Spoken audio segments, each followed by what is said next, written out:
Alhamdulillahirabbil alamin wal 'aqibatu lil muttaqin wala 'udwana illa 'alal zalimin. Asyhadu an la ilaha illallah wahdahu la syarikalah. Iyyahu na'budu wa iyyahu nasta'in wa asyhadu anna Muhammadan 'abduhu wa rasuluh arsalahullahu rahmatan lil alamin.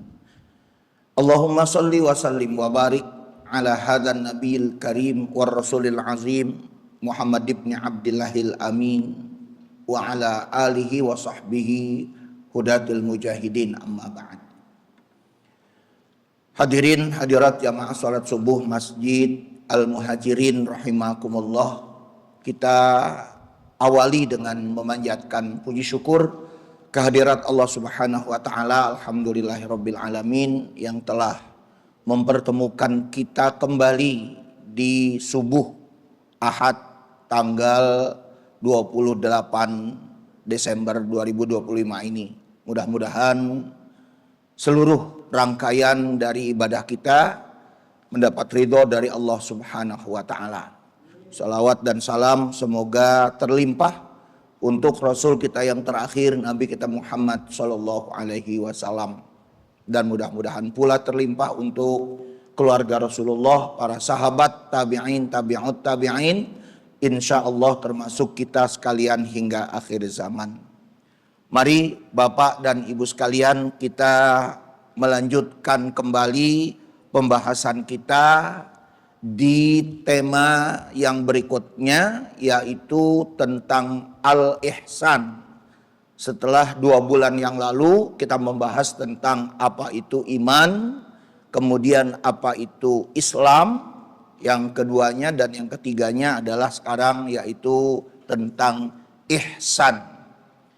Baik, untuk lebih kita memahami kembali, saya ingin memberikan dulu tentang apa makna ihsan secara etimologinya, secara bahasanya, dan apa makna ihsan secara syariatnya. Jadi ada 2 tinjauan di sini, Pak.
Jadi yang pertama adalah apa makna ihsan secara etimologinya, secara bahasanya.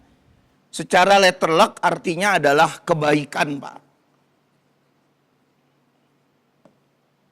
Bapak sering bilang ada istilah hasan. Nah, kata hasan atau ihsan ini terambil dari kata hasan itu sendiri. Cuma berbeda dari sisi bentuk tensisnya, ya.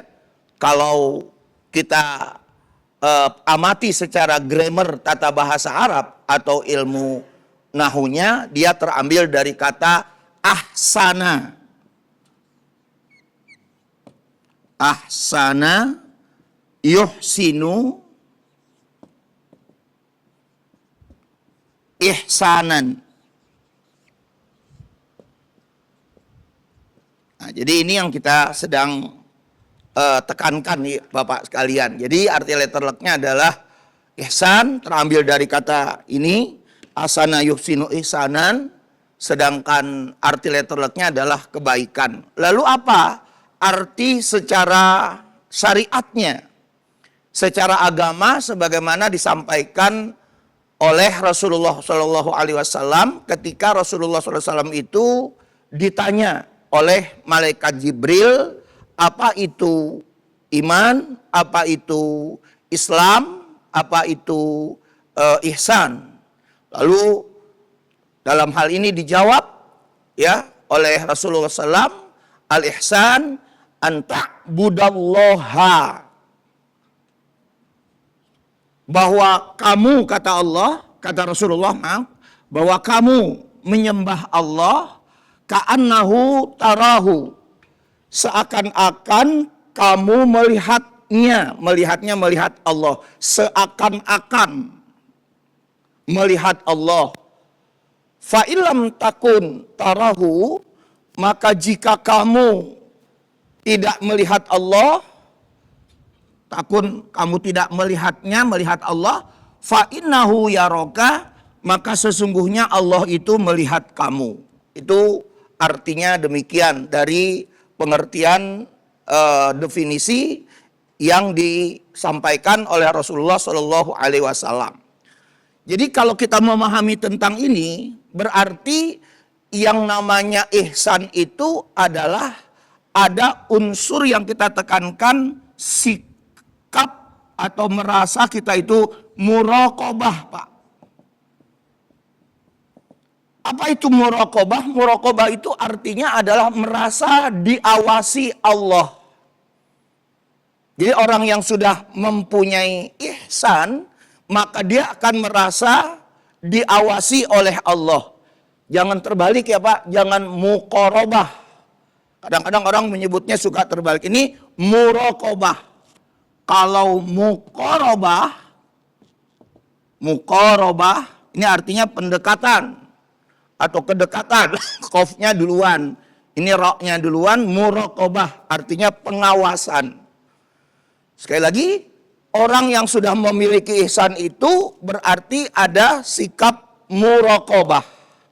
Nah, inilah kembali ketika kita melihat atau memahaminya berdasarkan yang Bapak lihat di lembar fotokopiannya, halamannya halaman 7. Kalau Bapak yang bawa boleh silahkan. Di halaman 7 tentang ihsan, di sana dijelaskan oleh salah seorang ulama yang bernama Al-Jala'ul Al-Mahalli. Dia mengomentari atau memberikan penjelasan kepada kita tentang hakikat ihsan adalah merasa senantiasa diawasi Allah. Itu yang kita bilang tadi, sikap muraqabah, merasa diawasi oleh Allah. Kemudian lagi di sini, di dalam semua peribadatan, jadi ibadah-ibadah apa saja yang kita kerjakan, merasa dirinya diawasi oleh Allah Subhanahu wa taala, meliputi iman dan Islam. Meliputi iman dan Islam berarti meliputi pengamalan hati yang diamalkan oleh hati maupun Islam, yaitu yang diamalkan oleh anggota badan.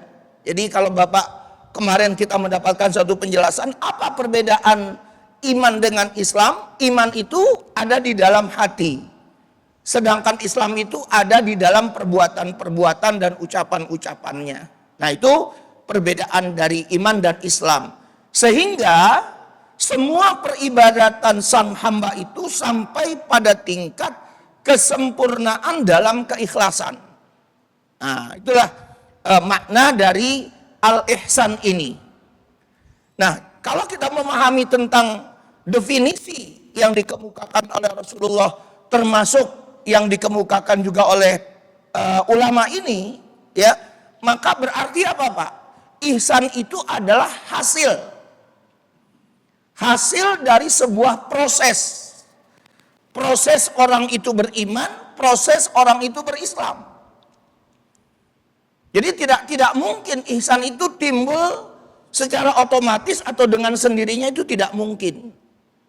Maka dengan demikian, sekali lagi, ihsan itu adalah hasil dari seseorang yang telah mengamalkan keimanannya, mengamalkan keislamannya. Jadi hasil, Pak. Ya, dalam masalah ini. Jadi dalam masalah ini nanti tinggal kita evaluasi diri kita. Selama kita bertahun-tahun atau berpuluh-puluh tahun kita beribadah dan kita beriman kepada Allah, pertanyaannya ada nggak sikap yang tumbuh, yaitu ihsan tersebut, bahwa diri kita itu merasa diawasi oleh Allah Subhanahu wa taala. Itu pertanyaan mendasar sekali itu, Pak, buat kita semua. Apakah ada atau tidaknya? Karena semuanya itu memberikan satu penilaian lagi. Kalau memang ada, nah disitulah kebenaran tentang apa yang kita amalkan. Ya, bahwa keimanan kita, insya Allah keimanan yang benar. Keislaman yang kita amalkan adalah keislaman juga yang benar. Nah, jadi tumbuh yang namanya sikap ihsan tersebut.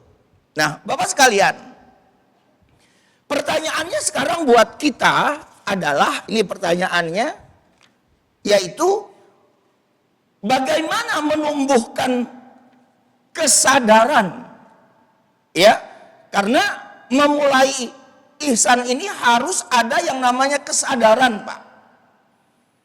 Nah, kesadaran ini kalau tidak ada, maka tidak akan mungkin bisa kita tumbuhkan, ya, ihsan tersebut. Jadi harus ada yang namanya kesadaran untuk menumbuhkan sikap muraqabah tadi atau pengawasan Allah kepada kita sekalian.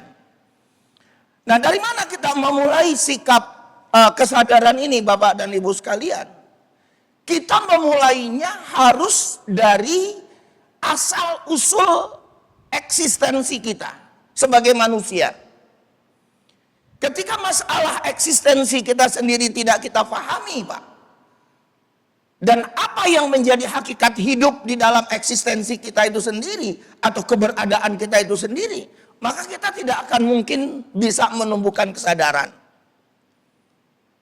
Misalnya, hidup kita itu harus kita pertanyakan dari mana kita hidup, asal usul kita. Siapa yang menentukan asal usul hidup kita? Nah, jadi itu pertanyaan-pertanyaan itu adalah pertanyaan-pertanyaan yang mendasar untuk menumbuhkan kesadaran itu. Lalu yang keduanya untuk menumbuhkan kesadaran itu sendiri harus ada di dalam diri kita itu. Sebetulnya di dalam diri kita itu ada yang namanya ruh. Pertanyaannya, dari mana hakikat ruh itu sendiri? Nah, karena yang menentukan segala-galanya nanti adalah kembali kepada ruh. Bukan kembali kepada fisik, bukan kembali kepada jasmani kita.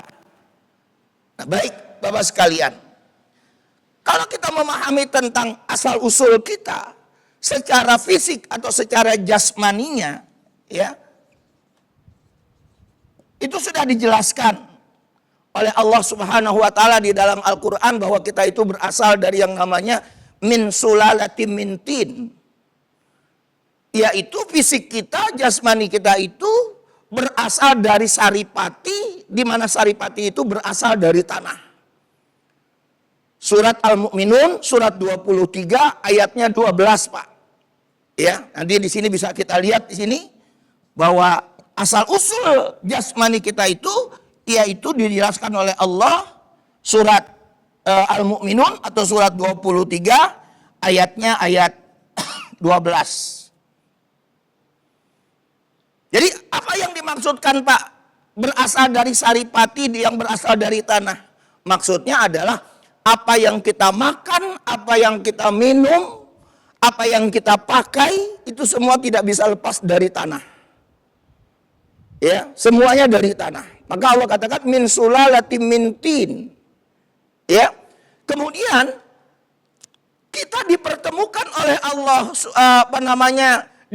dijadikan oleh Allah Subhanahu wa taala melalui apa yang kita sebut pertemuan antara ovum dengan sperma. Ovum yang dimiliki oleh perempuan, istri kita, sperma yang kita miliki. Bertemu, berproses di sana. Nah, itu dijelaskan lagi di ayat berikutnya, ayat 13. Pertemuan ovum dan sperma. Lalu siapa yang membentuk?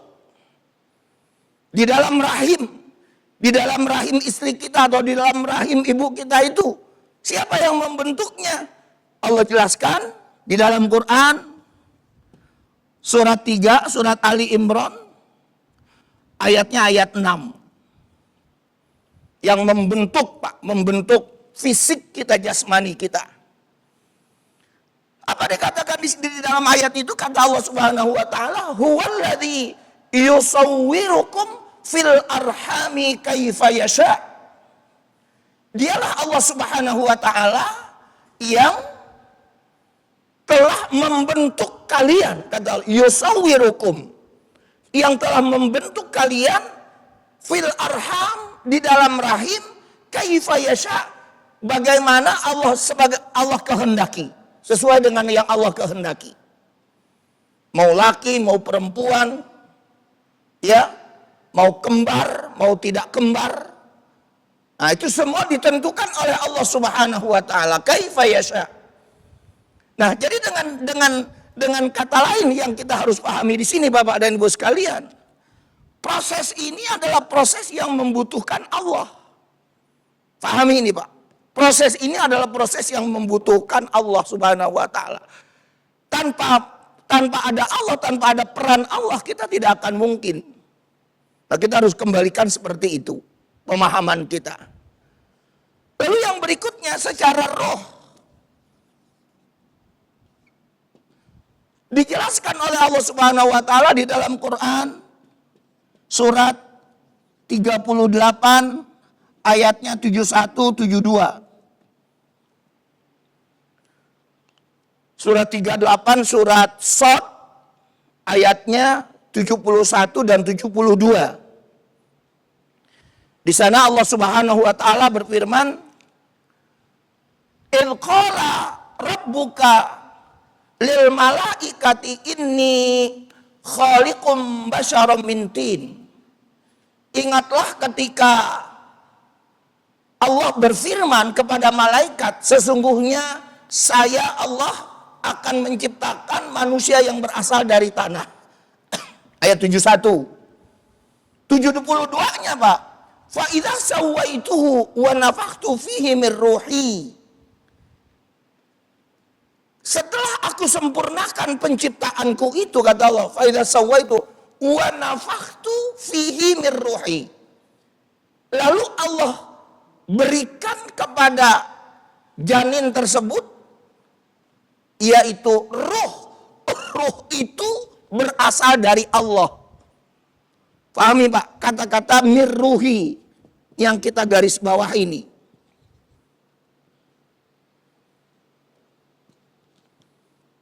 Bahwa roh yang ada di dalam diri kita itu berasal dari Allah Subhanahu wa taala. Jadi di sini juga adanya apa, Pak? Adanya peranan Allah Subhanahu wa taala. Maka kesimpulannya, Pak, ketika kita sudah memahami tentang asal-usul eksistensi kita sekarang ini, maka baik secara fisik atau jasmani maupun secara rohaninya, rohnya ini, kita tidak bisa lepas dari peranan Allah Subhanahu wa taala. Itu pahami, Pak. Karena ini penting. Untuk memahami ini penting sekali lagi yang terkait dengan bagaimana menumbuhkan sikap ihsan tersebut.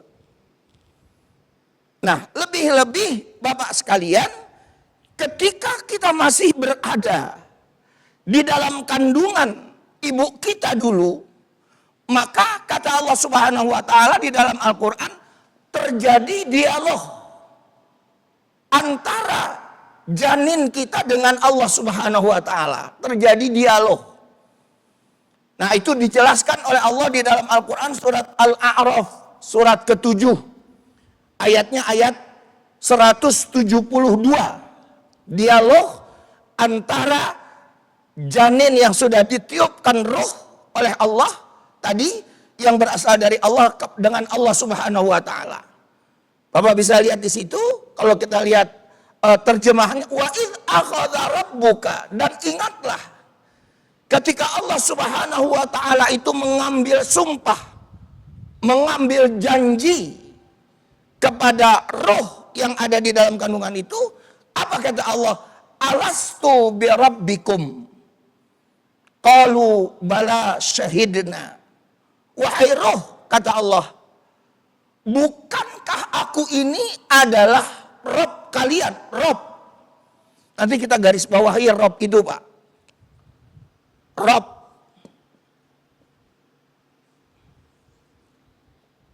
Bukankah aku ini Rob kalian, kata Allah. Lalu dijawab oleh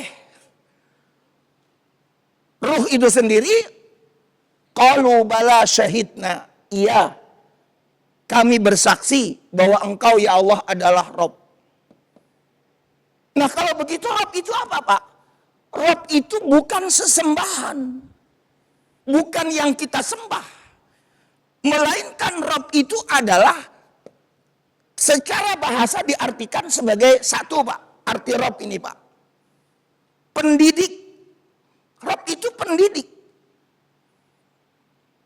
Di mana kita mengetahui bahwa Rob itu pendidik, Pak? Misalnya, Bapak lihat di Quran surat Al-Alaq dari ayat 1 sampai ayat 5. Di ayat 1 disebutkan Iqra bismi Rabbi. Rob. Siapa Rob itu? Di ayat kelimanya, Pak. Allamal insana malam ya'lam. Dialah Allah yang mengajarkan kalian di mana kalian pada saat itu tidak tahu. Berarti kesimpulan itu Allah menyatakan dirinya sebagai Rob, berarti yang mendidik, sebagai pendidik. Atau yang kedua, Pak, arti Rob itu apa, Pak? Penuntun, penentu, yang mengarahkan, yang mengatur. Di mana kita temukan Rob itu arti penentu, pengatur, penentu, pengatur, pencipta. Di mana kita temukan? Di dalam Quran surat Al-Fatihah. Alhamdulillahi Rabbil Alamin. Rob, pencipta atau pengatur alam semesta. Qul a'udzu bi Rabbil Falak. Rabbil Falak, pengatur cuaca subuh. Falak. Qul a'udzu bi Rabbin Nas. Rabb, yaitu pencipta manusia. Maka dengan demikian kita memahami Rabb itu adalah pelaku yang menentukan perjalanan hidup kita. Nah kalau sudah seperti begitu, maka berarti apa Bapak sekalian? Manusia itu selalu bergantung kepada Allah. Semua makhluk itu bergantung kepada Allah. Karena dia yang menentukan. Dia yang menciptakan. Dia yang mendidik. Manusia itu bergantung. Jadi eksistensi kita di dunia ini, setelah kita memahami dari hal-hal yang seperti ini, maka disitulah ketergantungan kita kepada Allah Subhanahu wa Ta'ala. Jadi adanya ketergantungan makhluk dengan Khalik. Makanya saya bilang tadi, Rob itu bukan sesembahan. Ya, arti Rob di situ adalah yang saya sebutkan tadi. Dan inilah yang disebutkan lagi di dalam Al-Quran surat Al-Baqarah ayat 21, Pak. Ayatnya sering Bapak dengar. Ya ayyuhan nasu budu rabbakumul ladzi khalaqakum. Hai manusia, manusianya juga di sini Pak umum. Bukan hanya muslim. Beribadahlah kalian kepada Rabb kalian. Rabb. Ya, jadi bukan yang disembah, bukan sesembahan, tetapi kita meyakini kepada Rabb kita yang mengatur hidup kita, yang menentukan hidup kita, yang mendidik hidup kita. Nah, kalau ini sudah dipahami oleh kita, Pak, asal-usul kita dan eksistensi kita tadi saya sudah sebutkan itu adanya ketergantungan, maka kita harus mempunyai satu sikap. Satu lagi untuk menumbuhkan sikap muraqabah itu tadi. Sikap bahwa Allah itu selalu mengawasi kita. Saya membuka kitab yang terkenal yang dikarang oleh Imam Al-Ghazali yaitu kitab Ihya'u Ulumiddin. Di dalam kitab Ihya'u Ulumiddin diberikan oleh Imam Al-Ghazali itu 3 poin yang harus dilakukan oleh kita untuk menumbuhkan sikap yang kedua, yaitu usaha kita yang kedua dari muraqabah ini. Apa yang pertama, Pak? Yang pertama kata Imam Al-Ghazali yang harus kita lakukan, yaitu kita tidak boleh menyatakan, meyakini apa yang ada di tangan kita, apa yang ada di sekitar kita itu semuanya milik kita. Jangan pernah meyakini begitu. Ya, jangan pernah meyakini apa yang ada di tangan kita, apa yang ada di dalam rumah kita, jangan pernah itu semua kita katakan itu menjadi milik kita. Karena pada dasarnya apa, Pak? Saya katakan tadi, manusia sifatnya tergantung. Bergantung kepada Allah Subhanahu wa taala. Allah yang menentukan. Ketika kita sudah menyatakan seperti begini, maka dengan demikian dalam masalah ini, Pak, nggak boleh sebagai seorang muslim merasa memiliki. Karena apa? Hubungan kita tadi, kita sebagai makhluk, Allah sebagai khalik. Dan inilah yang diilustrasikan oleh Allah. Ini ilustrasi dari Allah Subhanahu wa taala buat kita, Pak.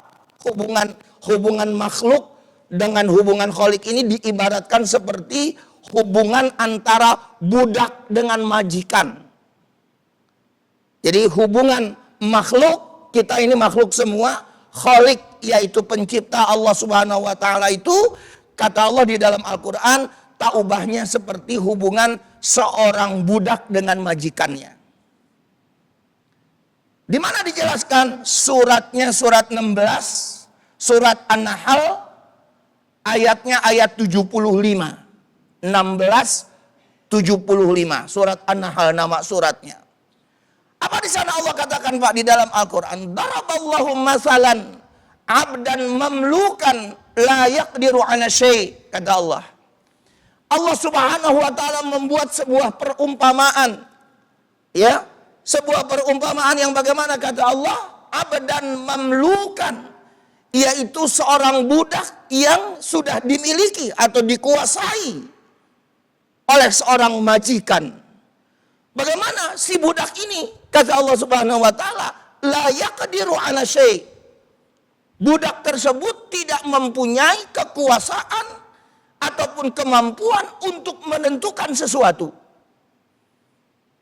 Tentu si budak ini tergantung dari perintah majikannya, tuannya, yang tidak bisa dia bebas begitu saja. Demikian juga kita di dalam hidup. Hidup kita ini sudah ditentukan oleh Allah Subhanahu wa taala.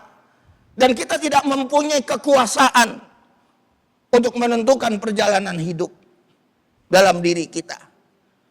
Maka dalam hal ini jangan pernah, Pak, kita berpikir, sekali lagi jangan pernah kita berpikir bahwa kita ini mempunyai peranan di dalam hidup secara mutlak. Tidak.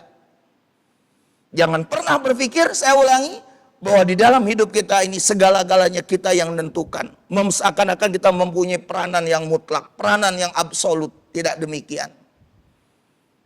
Nah, itu yang pertama, kata Imam Al-Ghazali. Kemudian yang kedua adalah yaitu kita harus senantiasa semua aktivitas kita harus orientasikan kepada Allah. Kita arahkan semua aktivitas kita berorientasi hanya kepada Allah. Titik. Jangan kemana-mana. Nah, inilah yang kita baca kembali ayatnya, dan Bapak juga baca di doa iftitah. Kalau Bapak baca wajah tu, doa iftitahnya, inna salati wa nusuki wa mahyaya wa mamati lillah. Sesungguhnya solat saya, inna salati, solat saya, ya, wa nusuki, ibadah-ibadah saya yang lainnya, wa mahyaya, aktivitas-aktivitas dan profesi hidup saya, wa mamati, dan kematian saya, lillah, hanya kepada Allah Subhanahu wa taala. Nah, sikap inilah sekali lagi yang juga bisa menumbuhkan kesadaran kita. Dan kemudian yang terakhir, kata Imam Al-Ghazali dalam masalah ini. Tadi surat Al-An'am ya Pak, kalau Bapak bisa lihat di dalam Quran, surat Al-An'am ayat surat ke-6 ayatnya 162 163. Bunyi dari innaskul inna sholati wa nusuki wa mahyaya wa mamati itu. Al-An'am surat 6 162 163.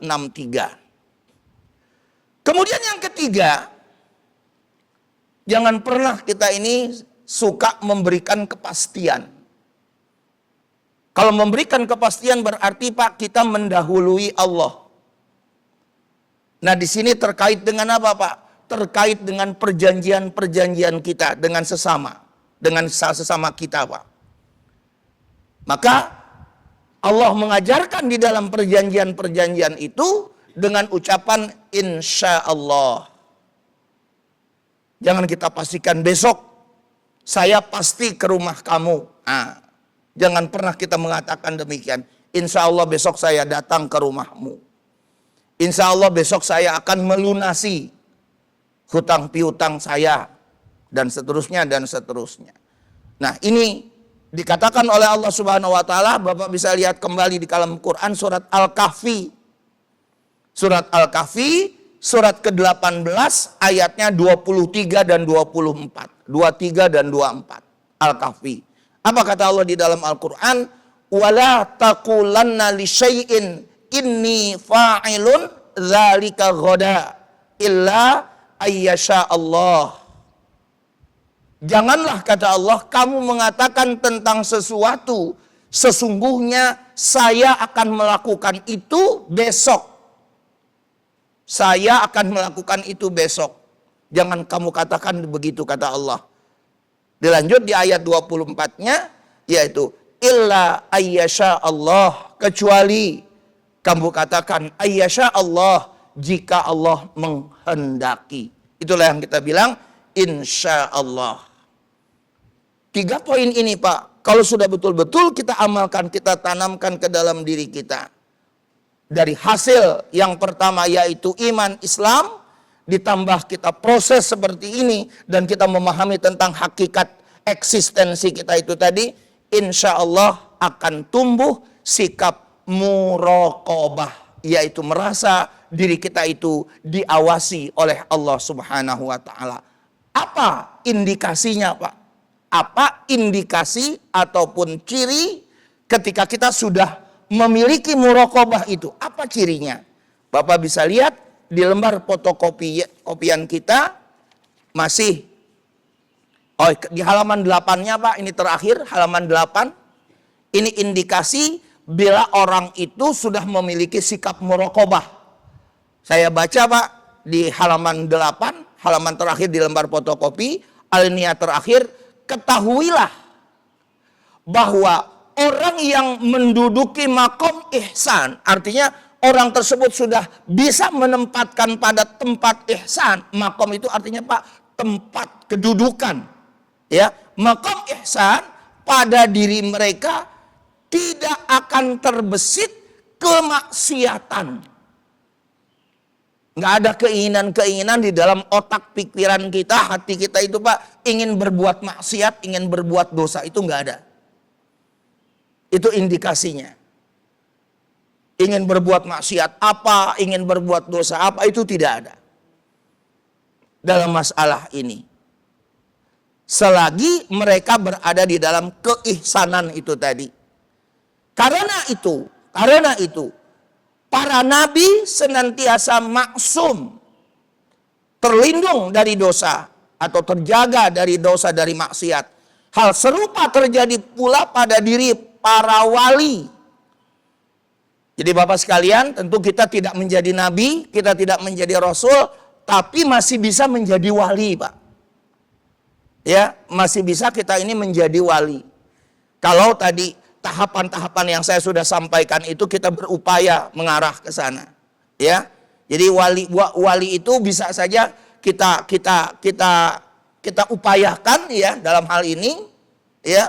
Nah, tapi dengan usaha-usaha yang kita laksanakan dengan sebaik-baiknya. Nah, kemudian karena kediaman mereka dalam ihsan, bedanya para nabi senantiasa ihsan di semua keadaan, sedangkan para wali tidak di semua keadaan. Maksudnya apa, Pak? Kalau nabi itu kan semuanya apa, Pak? Maksum, terlindung dari dosa di semua tempat, di semua keadaan. Kita sendiri nggak dijamin maksum. Kita bukan maksum. Wali itu tidak maksum. Pasti ada dosanya, pasti ada salahnya. Begitu yang dimaksudkan. Sedangkan para wali tidak semua keadaannya, tetapi hanya di sebagian besar keadaannya. Jadi indikasi inilah karena dirinya merasa diawasi oleh Allah, dia tidak akan terbesit, ingin berbuat dosa, ingin berbuat maksiat. Nah, begitulah Bapak sekalian tentang yang namanya ihsan itu sendiri. Sekali lagi, ihsan adalah hasil dari sebuah proses yang didasari dulu dengan keimanan, dengan keislaman, dan kemudian adanya pemahaman kita tentang diri kita, eksistensi kita, ya, kemana arah yang ingin kita tuju. Saya kira demikian Bapak dan Ibu sekalian, mudah-mudahan ada manfaatnya. Mari kita gunakan untuk diskusi, disilahkan.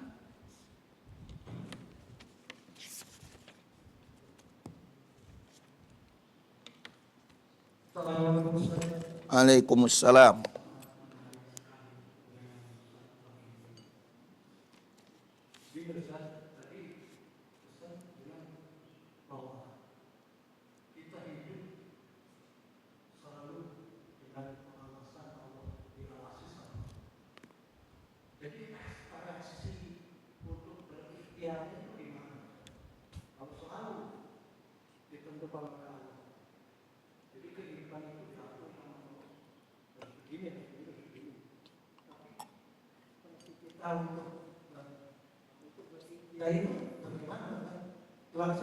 Ya. Waalaikumsalam. Bapak sekalian, perlu saya luruskan dulu ya Pak ya, bahwa pembahasan ini sebetulnya kita sudah masuk ke dalam materi tasawuf Pak. Jadi nanti pertanyaan dari Pak Ramlan itu sendiri, itu sebetulnya tasawuf kajian-kajiannya. Dan pertanyaan itu cukup bagus, berarti nyambung dengan materi kita pada hari ini. Nah, Bapak sekalian, perlu kita ketahui Pak, bahwa di dalam diri kita itu ada yang namanya kolbu.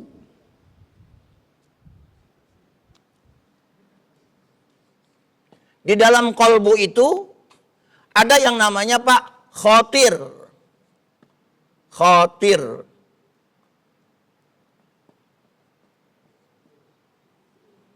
Apa itu khotir? Khotir itu adalah gerak hati. Ya. Yang memang di sana kita memberikan ruang kepada hati itu ya untuk kita selalu berzikir kepada Allah, selalu ingat kepada Allah. Nah, ketika kolbu itu diberikan konsumsinya adalah zikrullah, tentu awalnya juga taat, tentunya Pak, taat kepada Allah, lalu diberikan konsumsi oleh kita kepada kolbu ini, zikrullah ini, maka ada yang namanya khotir. Khotir itu adalah gerak kebaikan Pak. Ada getaran, ada gerak yang menjadikan kita terdorong untuk berbuat kebaikan. Nah, saya contohkan begini Pak. Ini saya contohkan. Misalnya kemarin Bapak, hari Sabtu kemarin. Oh iya kan besok di Masjid Al-Muhajirin ada yang namanya taklim, pengajian sesudah sholat subuh. Besok. Betulan Bapak bilang tadi di hari Sabtu saya katakan. Nah, getaran itu, gerak hati itu namanya disebut dengan khotir kata Imam Al-Ghazali. Ya, Bapak nanti bisa lihat di dalam kitabnya Imam Al-Ghazali yang bernama Minhajul Abidin. Nah, itu Bapak bisa baca di dalam buku tersebut. Ada khotir, ada gerak hati. Besok ada taklim di Masjid Al-Muhajirin sesudah sholat subuh. Itu gerak. Dan itu berasal dari Allah. Nah, kenapa gerak itu dimunculkan oleh Allah Subhanahu wa Ta'ala tadi, Pak? Karena kolbu kita itu selalu diisi, selalu dikonsumsi. Kita berikan konsumsinya adalah zikrullah. Maka khotirnya menjadi baik dalam masalah ini. Nah, lalu di mana sebetulnya yang Bapak bilang tadi adanya usaha atau ikhtiar manusia? Usaha manusia itu berarti berjalannya Bapak, melangkahnya Bapak dari rumah, ya, dari rumah menuju ke masjid, itulah Bapak yang tentukan. Oh iya, sudah, sekarang jam berapa? Oh, masih jam 4. Saya mau ke masjid. Jam 4 pagi misalnya, Pak. Saya mau ke masjid. Bapak melangkah, itulah yang namanya ikhtiar. Nah, dari ikhtiar inilah yang akan dinilai oleh Allah Subhanahu wa Ta'ala, yang kita bilang ada pahalanya. Setiap langkah-langkah kita itu ada pahalanya.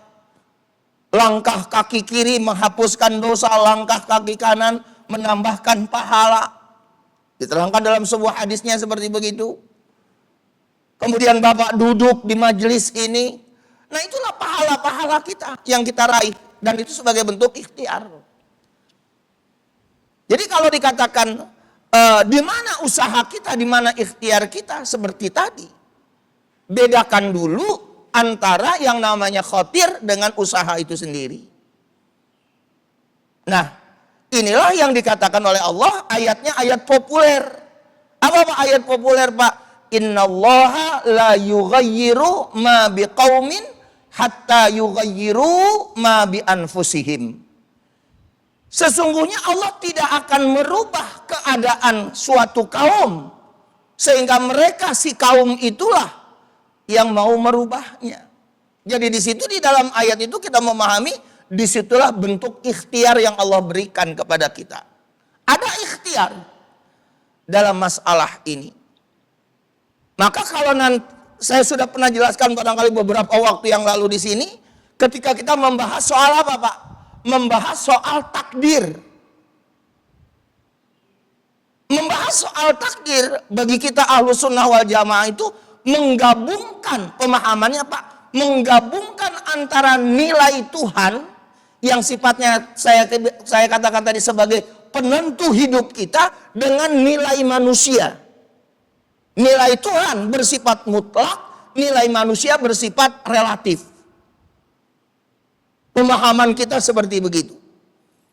Ya, saya ulangi, nilai Tuhan bersifat mutlak dan nilai manusia bersifat relatif terbatas.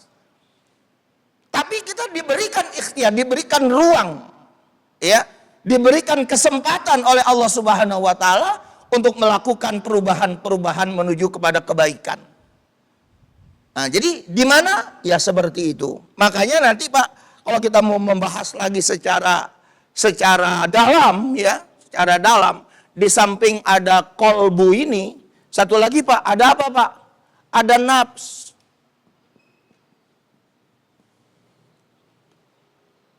Ada nafs. Nah, ini nanti, Pak, selalu bertentangan.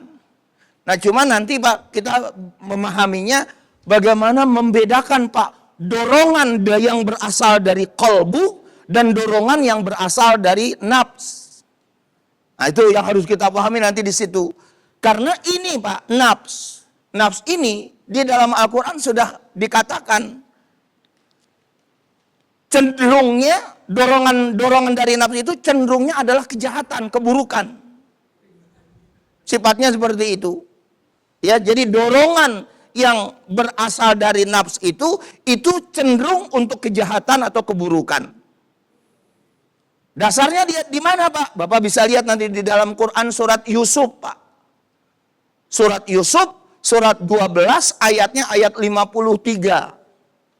Ayat 53. Nah, surat Yusuf surat 12 ayat 53 Allah katakan di sana, "Wa ma ubarri'u nafsi innan nafsa la ammaratum bisu." Saya, kata Allah, tidak berlepas diri kepada nafs ini. Saya tidak berlepas diri. Innan nafsa la ammaratum bisu. Sesungguhnya nafsu itu menyuruh, mengajak untuk berbuat buruk, berbuat kejahatan. Kecenderungannya begitu. Maka pernah barangkali saya katakan, kita ini sebagai manusia mempunyai potensi untuk jadi orang jahat. Punya potensi untuk menjadi orang jahat. Kenapa? Karena Allah memberikan nafs itu tadi. Dan tentunya juga berpotensi untuk jadi orang baik. Ya. Nah, jadi seperti itu kita memahaminya. Jadi ada ruang dari setelah khotir tadi untuk kita berikhtiar, untuk kita berusaha merubah keadaan kita itu sendiri. Banyak ya Pak ya, ayat-ayat yang mengajak kita untuk mau berubah itu, termasuk salah satunya ayat terakhir di surat Al-Baqarah, laha ma kasabat wa 'alaiha maktasabat. Untuk diri orang itu apa yang dia usahakan, apa yang dia kerjakan, dan untuk orang lain pun sama. Apa yang sesuai dengan dia kerjakan juga. Artinya ada ikhtiar di situ, ada usaha di situ.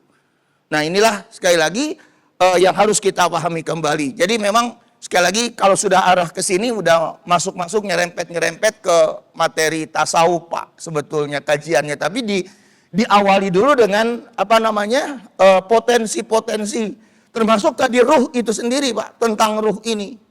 Kalau mau didalami lagi nanti. Nah, saya kira itu Pak. Barangkali masih ada Pak.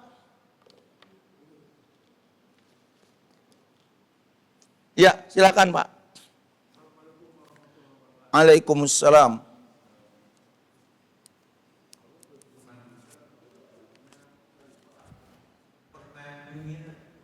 Permainan dunia. Iya, iya.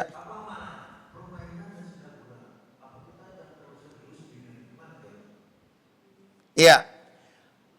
Hal itu Bapak bisa lihat di dalam Al-Quran, suratnya surat Al-Hadid, surat ke-57 ya, ayatnya ayat 20 ya. Surat Al-Hadid surat 57 ayatnya 20. Bunyinya, i'lamu annamal hayatud dunya la'ibun walahwun. La'ib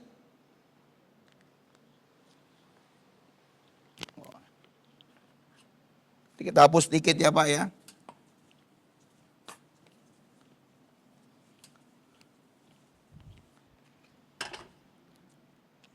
La'ibun walahwun.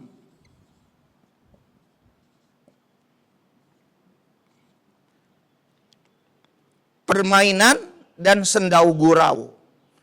Dan yang namanya permainan berarti di sini Pak ada kalah menang. Yang namanya permainan pasti ada kalah menang. Hidup kita itu tidak selalu berada di atas roda. Bisa saja juga kita berada di bawah roda. Dalam arti kita bangkrut hidup kita. Awalnya kita sukses, kaya raya, jabatan banyak. Tapi suatu saat Allah tempatkan kita di bawahnya ini. Itu namanya permainan. Hidup kita, ingat, Allah mengingatkan hidup kita di dunia seperti itu. Ingat, kamu tidak selamanya kaya, kamu tidak selamanya berkuasa, suatu saat kamu akan ada di bawah. Ya.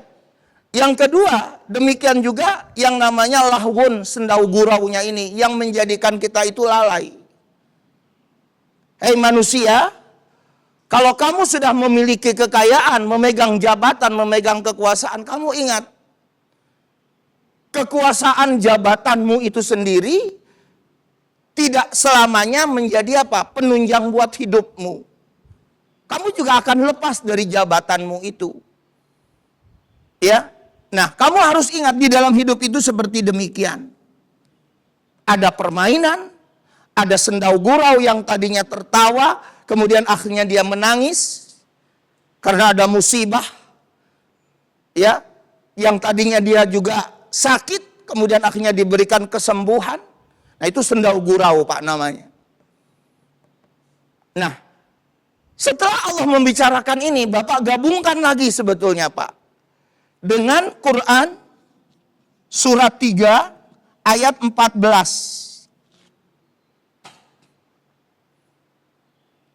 Di sini ayat-ayat ini berbicara tentang kecenderungan manusia kepada kenikmatan-kenikmatan dan maaf seks. Quran surat 3 surat Ali Imran ayatnya 14 berbunyi Zuyyina linnasi hubbus syahawat minan nisa wal banin wal qanatiril muqantarah minadz zahabi wal fiddah. Tapi jangan dipotong sampai di situ. Ini ayat masih ada lanjutannya.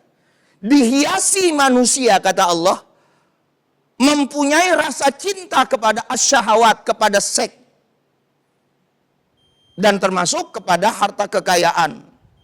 Minal qanatiril muqantarah minadz zahab, berasal dari apa? Yang berasal dari emas, wal fiddah yang berasal dari perak. Tapi apa kata Allah? Akhir ayatnya jangan dipotong, tadi saya bilang. Wallahu indahu husnus sawab. Di sisi Allah itu ada yang terbaik. Jangan kamu terpengaruh dengan kehidupan yang seperti ini. Jangan kamu terpengaruh dengan kenikmatan-kenikmatan dunia yang menjadikan kamu itu lalai dari Allah. Kamu lupa kepada Allah dari dunia itu. Ya. Nah, makanya kata Imam Al-Ghazali, nih Imam Al-Ghazali lagi, Bapak bisa lihat lagi nanti di Quran surat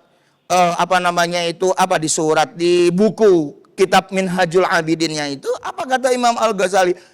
Letakkan dunia itu di dalam genggamanmu. Jangan kamu letakkan dunia itu di dalam hatimu. Hati ini yang benar bagi seorang muslim hanya untuk mencintai Allah. Hati ini bagi seorang muslim hanya untuk berpihak kepada Allah. Titik, jangan berpihak kepada yang lain. Kalau kamu ingin mendapatkan sesuatu yang terbaik di sisi Allah.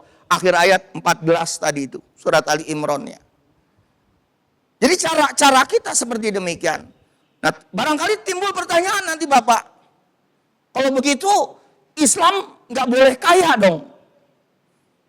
Kalau begitu, Islam melarang kita untuk mendapatkan jabatan yang sebanyak-banyaknya dan setinggi-tingginya. Jawabannya tidak. Silahkan cari jabatan sebanyak-banyaknya, silahkan cari kekayaan juga sebanyak-banyaknya. Tapi ingat, Islam mengajarkan jangan mencari jabatan dan harta ini dengan cara-cara yang nggak benar. Dan kalau kamu sudah dapat kekayaan, sudah dapat jabatan itu tadi kata Imam Al-Ghazali, tempatkan kekayaan dan jabatanmu ada di tanganmu, bukan di hatimu. Artinya apa Pak? Dengan kekayaan yang ada, dengan jabatan yang ada, kita tidak menjadi lalai kepada Allah. Kita tidak menjadi lupa kepada Allah. Padahal uang kita banyak, padahal jabatan kita bertumpuk atau ada di mana-mana. Nah, jadi itu pengertiannya Pak. Jadi ini peringatan sebetulnya. Nah, di sini sebetulnya kembali lagi nanti mengarah kepada sufi Pak. Mengarah kepada tasawuf nanti. Bagaimana kita menyikapi apa? Menyikapi dunia ini. Ya. Nah, kalau kita sudah memahami seperti begitu, akhirnya tadi Allah ternyata menuntun hidup kita, mengarahkan hidup kita. Ya, agar hidup kita itu lebih baik lagi. Karena yang kita ingin dapatkan tidak hanya dunia, tapi yang ingin kita dapatkan adalah akhirat. Ya, dunia ini adalah jembatan. Dunia ini adalah, kata Nabi, tempat menanam. Dunia ini adalah sebagai kendaraan yang akan mengantarkan kita kepada akhirat, di mana kita berada di akhirat itu dalam keadaan selamat dan bahagia. Nah, keinginan kita semuanya seperti itu. Jadi kalau ini sudah kita pahami, sekali lagi yang jelas bahwa agama memberikan arahan dan bimbingan kepada kita. Dan saya dalam masalah ini, maaf Pak, bukan seorang mursyid ya. Kalau di dalam ilmu tasawuf itu, guru itu disebut mursyid. Nanti yang mengajarkan zikir-zikir apa yang Bapak butuhkan sebetulnya. Jadi zikir itu bukan zikir begitu aja, Pak. Ada metode-metodenya, ada zikir-zikir apa yang dibutuhkan tergantung kita. Yang tahu itu adalah mursyid, Pak. Jadi mursyid itu boleh saya sebutkan istilah lainnya itu seperti dokter spesialis. Jadi kalau dokter spesialis, katakanlah spesialis jantung, dia akan tahu kelemahan jantung kita di mana setelah dilakukan diagnosanya itu. Nah, jadi seorang mursyid juga akan tahu nanti, oh kekurangan Bapak di sini. Nah, zikirnya ini. Lakukan begini, begini, dan begini. Tapi saya bukan mursyid sekali lagi, Pak. Tapi pembahasan mengenai seperti ini kira-kira demikian. Pegang Pak satu ayat, ini ada ayat yang cukup menarik untuk dipahami. Apa ayatnya? Wa fi anfusikum afala tubsirun, kata Allah. Yang ada pada dirimu, kata Allah, apakah kamu tidak memperhatikan? Apa yang ada di dalam dirimu, apakah kamu tidak memperhatikan? Tidak merenungkan? Tidak memahami? Di dalam diri kita ini hebat ini, Pak. Ada jantung, ada kolbu tadi, ada paru-paru. Bagaimana aliran darah bekerja. Jantung memompa darah, bagaimana sendi-sendi kita juga sama, bisa melangkah, bisa memegang, dan seterusnya, bisa memberikan kesimpulan. Hebat di dalam diri kita ini. Ya, saya contohkan misalnya Pak, ini tiang ini nih Pak, ini, ya, ini kan hitam ya Pak warnanya ya. Kita katakan tiang di papan tulis whiteboard ini adalah hitam, bingkainya. Pertanyaannya Pak, ini pertanyaannya, dari mana kita kok bisa langsung mengatakan hitam? Padahal untuk kita katakan hitam Pak, ini membutuhkan 3 unsur. Apa unsur pertama? Mata, otak kita, dan mulut kita. Untuk mengatakan ini hitam. Unsur mata, otak, dan mulut. Pertanyaannya Pak, bagaimana kerjasamanya antara mata, otak, dan mulut ini? Bagaimana kerjasamanya? Kan harus ada kerjasama nih. Nah makanya ayat itu kalau kita mau merenungkan itu hebat banget kalau kita mau bisa memahaminya itu. Nah kembali lagi tadi saya bilang, kalau di dalam tasawuf nggak bisa lepas dari apa Pak? Ketergantungan kita kepada Allah. Akhirnya begitu kita. Kita tergantung semua kepada Allah. Allah lah yang menentukan kesehatan kita semuanya.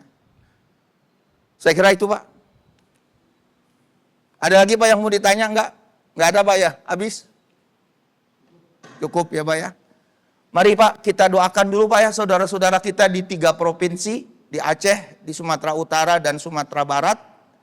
Yang masih dalam keadaan menderita ya mereka. Kita mohon kepada Allah agar Allah memberikan pertolongan kepada mereka, memberikan kemudahan kepada mereka, dan Allah perkuat iman Islam mereka, dan juga Allah tambahkan kesabaran untuk mereka. Ala hadhihi niyah wa kulli niyatin shalihah. Al-Fatihah.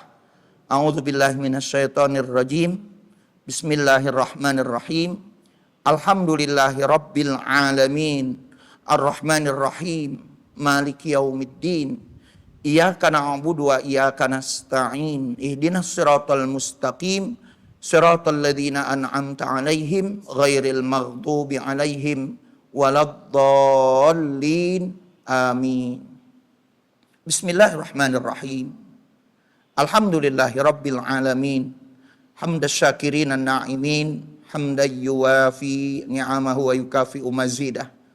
Ya Rabbana lakal hamdu walakas syukru kama yambaghi li jalali wajhikal karimi wa azimi sultanik. Allahumma salli wa sallim wa barik ala sayyidina Muhammad. Ya Allah ya Rahman ya Rahim. Ya dzal jalali wal ikram. Ya Hayyu ya Qayyum. Ya Ghafur ya Ghaffar. Ya Allah, di pagi ini Engkau kumpulkan kami dan kami berikhtiar untuk dapat duduk di majlis ilmu ini, di dalam rumah-Mu ini, Masjid Al-Muhajirin.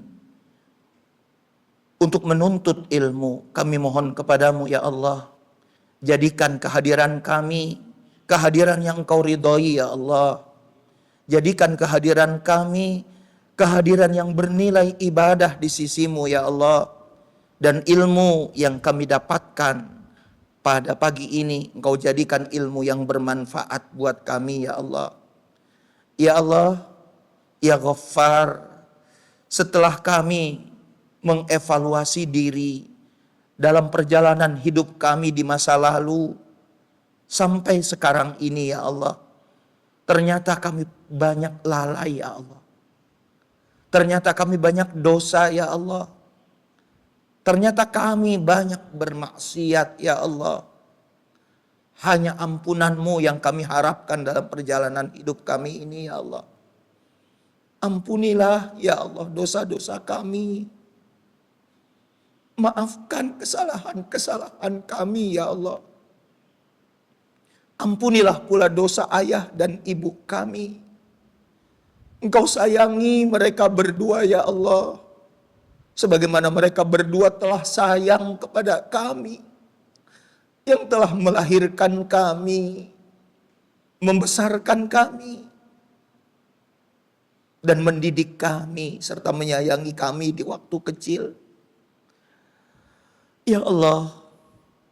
Perkuat iman dan Islam kami dengan ilmu ya Allah. Perkuat iman dan Islam kami dengan ilmu ya Allah. Dan arahkanlah hidup kami untuk dapat menumbuhkan sikap muraqabah. Kami merasa diawasi oleh Engkau dalam perjalanan hidup kami ini ya Allah. Ya Allah, yang akhirnya ya Allah, Engkau tutup hidup kami dalam keadaan husnul khatimah. Ya Allah, ya Nasir, kami mohon pula kepadamu untuk saudara-saudara kami yang seiman di Provinsi Aceh, Provinsi Sumatera Utara, dan Provinsi Sumatera Barat. Mereka dalam keadaan menderita ya Allah. Mereka berada di dalam kesusahan ya Allah. Tolong mereka ya Allah. Dan tambahkan pula buat mereka kesabaran untuk menerima ketentuan-Mu itu ya Allah. Ya Allah, demikian juga untuk mereka yang wafat dikarenakan musibah tersebut ya Allah, dengan sebab datangnya musibah tersebut. Jadikan pula wafat mereka wafat dalam keadaan syahid. Amal soleh yang mereka kerjakan semasa hidupnya Engkau terima ya Allah. Engkau ridhoi ya Allah. Dan mereka yang ditinggalkan pun Engkau tambahkan kepada mereka kesabaran. Harta yang sudah hilang, rumah yang sudah hilang, bahkan nyawa yang sudah hilang dari saudara-saudara mereka. Sekali lagi ya Allah, jadikan buat mereka tetap berada dalam kasih sayang-Mu, tetap berada dalam lindungan-Mu ya Allah. Ya Allah, Allahumma a'inna ala dzikrika wa syukrika wa husni ibadatik. Tolong kami ya Allah. Jadikanlah kami hamba-Mu yang senantiasa ingat kepadamu ya Allah, dimanapun kami berada. Dan dalam situasi apapun untuk senantiasa kami ini ingat kepada Engkau ya Allah. Dan tolong kami pula Engkau jadikan kami sebagai hamba-Mu yang pandai bersyukur. Bersyukur kepada Engkau ya Allah dari semua nikmat, dari semua ketergantungan kami, dari semua kebutuhan kami kepada Engkau ya Allah.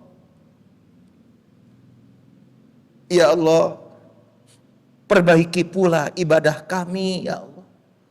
Perbaiki ibadah kami agar kami dapat lebih baik, lebih sempurna dalam usia kami yang sudah lanjut ini ya Allah.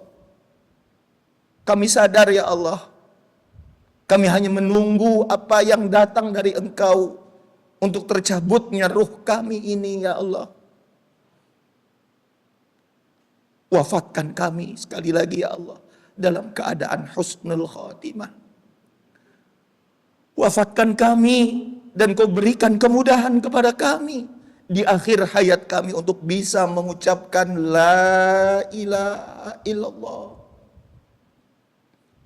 Muhammadur Rasulullah.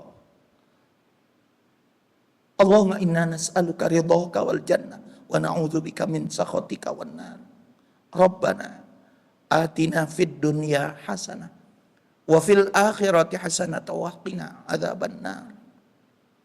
Wa adkhilna jannata ma'al abrar ya aziz ya ghaffar ya rabbal alamin. Wa sallallahu wa sallam ala nabiyyina Muhammadin wa ala alihi wa sahbihi ajma'in. Subhana rabbika rabbil izzati amma yasifun wa salamun alal mursalin walhamdulillahi rabbil alamin. Subhanakallahumma wa bihamdika asyhadu an la ilaha illa anta astaghfiruka wa atubu ilaik. Assalamualaikum warahmatullahi wabarakatuh.